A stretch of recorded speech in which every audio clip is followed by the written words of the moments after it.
প্রথমেই thank you so much আমি দিদিকে বলবো। আর হচ্ছে সত্যি কথা বলতে দিদি মানে এত অল্প দিনের মধ্যে এত ভালোবাসা, মানে দিদির মন একটু হলেও মনে হচ্ছে জয় করতে পেরেছে। সত্যি আমার কাছে এটা বিশাল বড় একটা ব্যাপার। আর আমি থ্যাংক ইউটা কিন্তু আরে বলতে পারছি না। থ্যাংক ইউটা সত্যি আমাদের এই সম্পর্কে থ্যাংক ইউটা খুবই সামান্য, থ্যাংক ইউ এর সম্পর্ক নয় এটা। বাট তোর স্বপ্ন যে নিজেকে একা একাই দাঁড় করে রাখা, যে মানে অনেক বাবা মা বল কি ফ্যামিলির সাপোর্ট ছাড়াও যেন তুই উঠতে পারিস, এই যে স্বপ্ন। তো সবসময় যে মানুষ টাকার জন্যই যে নিজের পায়ে দাঁড়ায় এমন নয়, সেটা আমি এইটাই তিলোত্তমাতে আমি এটাই বলি যে তিলোত্তমা এমন একটা পরিচয় যে নিজের পরিচয়টা মেন, টাকাটা নয়। ঠিক তেমন তুইও তার মধ্যে এখন একটা আমাদের টিমের মধ্যে। তো many many happy Returns of the day.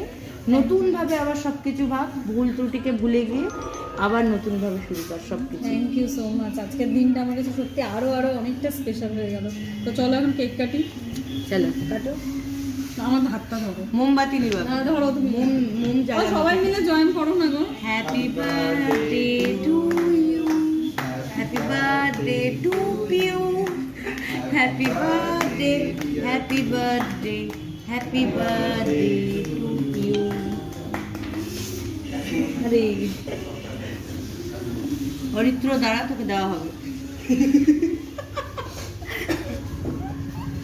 আগে ওকে দে, ওকে দে, আগে